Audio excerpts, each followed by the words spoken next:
Hi everyone, welcome back to the channel. Just a quick video. So recently, something has been reported that it went under the radar for a while, but now TechSpot and some other also YouTubers reported on it. There was a guy in Italy that has been stopped by police.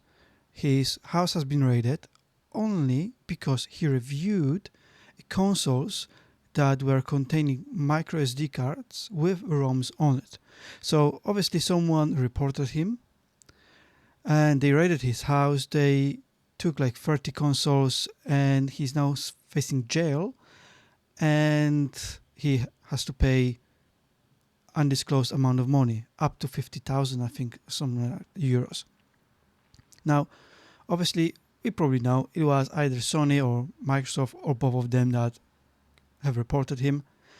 And this is absolutely crazy that Sony or Nintendo or any other company, it doesn't really matter who, can report you for reviewing a console that has ROMs, and it's not set on a video where to get the ROMs from.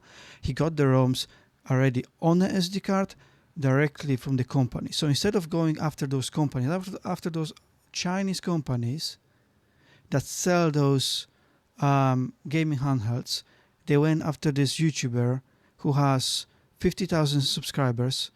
So he's not massive. He can't really fight back. Luckily, people picking up on it, and maybe something will change. Maybe his case will be dismissed. We don't know yet. But it's absolutely crazy. I will link this in the description so you can read the full thing. But yeah, the guy has a channel where he reviews old consoles, retro consoles. There's many channels like this.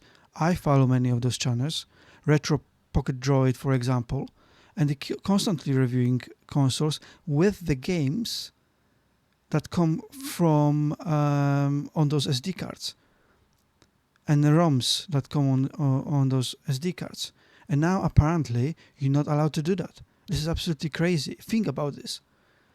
You're not allowed to review something that cannot be purchased legally anywhere else.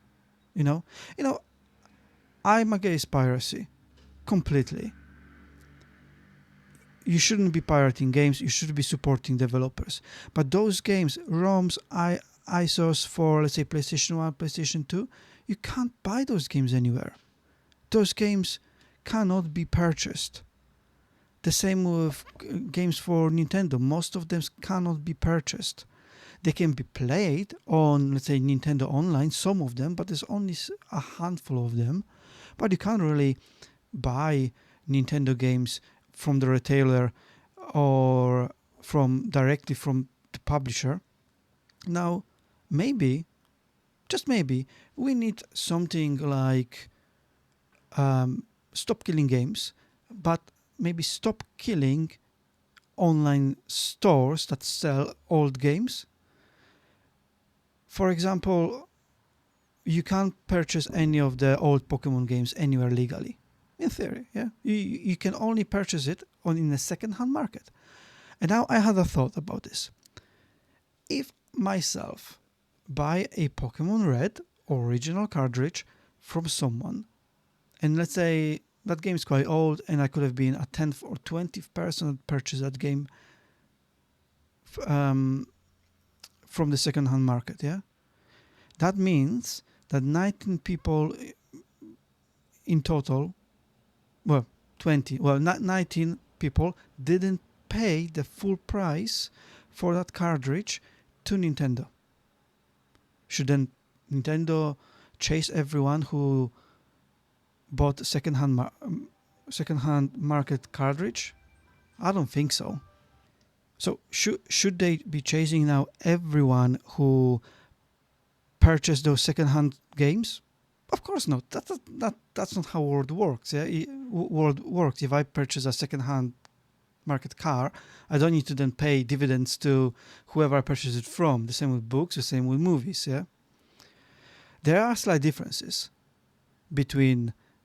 Obviously, let's take the cars out of this because the cars are very specific. You can't really can't really pirate cars, can you? Yeah, you can steal them, obviously. That's highly illegal, but you can only purchase it from somewhere.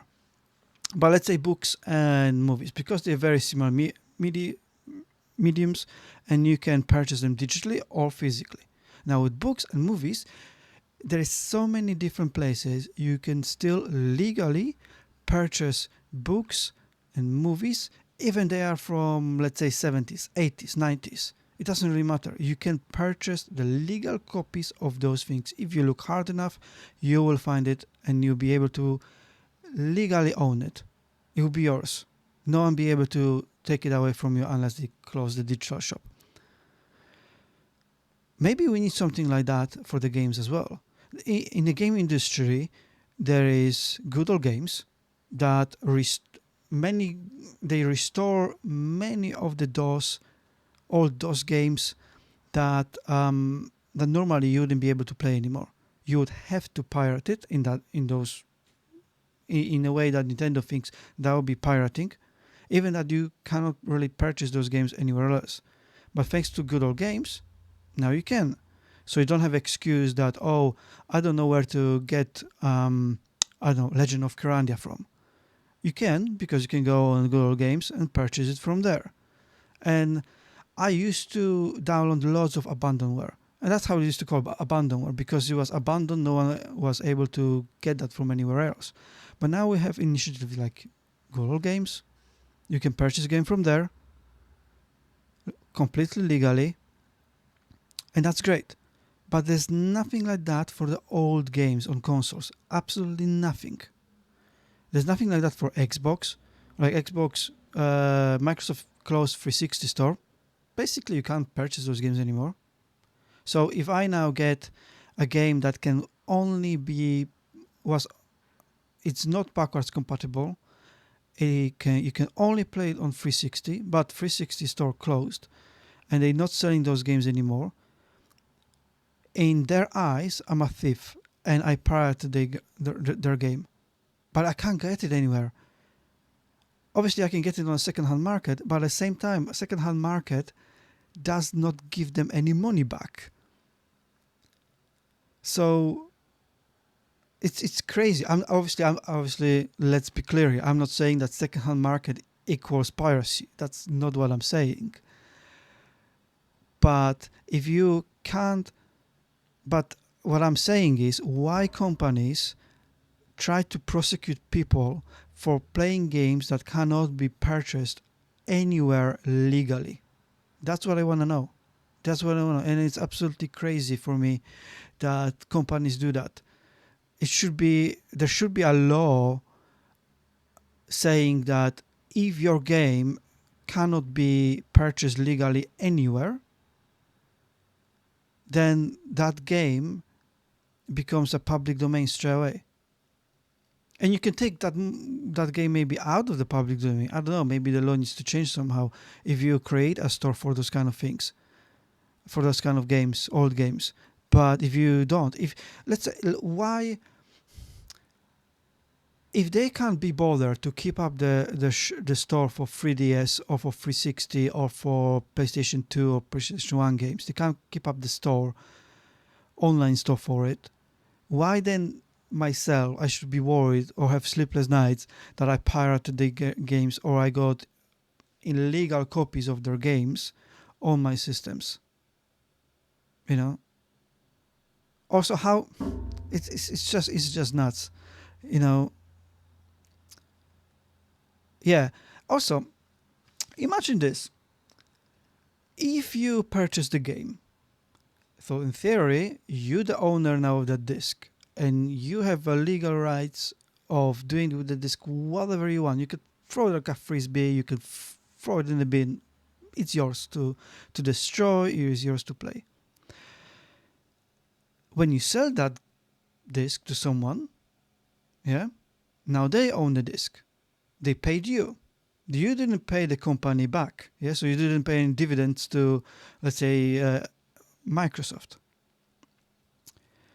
Am I still allowed to have a copy of that game? because I purchased the game. I actually gave money to the publisher. Yeah.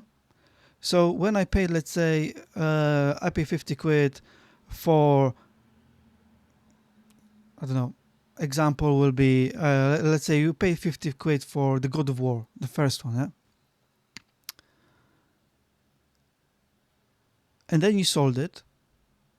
Are you allowed to have a copy of God of War on your system? Even if you don't still own the disc. You paid for that disc, and the money that you paid went directly, well, it went, part of that money that you paid went to the publisher and then to the developer.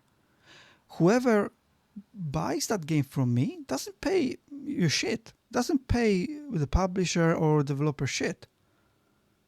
They don't get any cut from that. I was the rightful owner of that said game. I resold it. So in their eyes, yeah, now the owner is someone else. But that owner never paid you anything.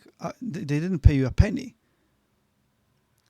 So should you now, obviously I'm exaggerating here, but should that company now go after the person who bought that game from me and ask them for a small charge? I don't know, 5 quid, maybe 10 quid for actually using the license on that game. Because now they can do whatever they want with that game, but they never actually paid the publisher. They never did. All right. Please let me know in the comments what you think about this situation. Is it crazy, or am I crazy thinking the way I'm thinking? That the games that are not, if you can't purchase the game anymore at any store legally, none of those companies should be allowed to prosecute you. If they do, they might as well go after people who buy games secondhand, because they didn't pay them the license fee, did they? All right, I'll finish on that. It was just a quick rant. Thank you very much for watching, and I'll speak to you in the next video.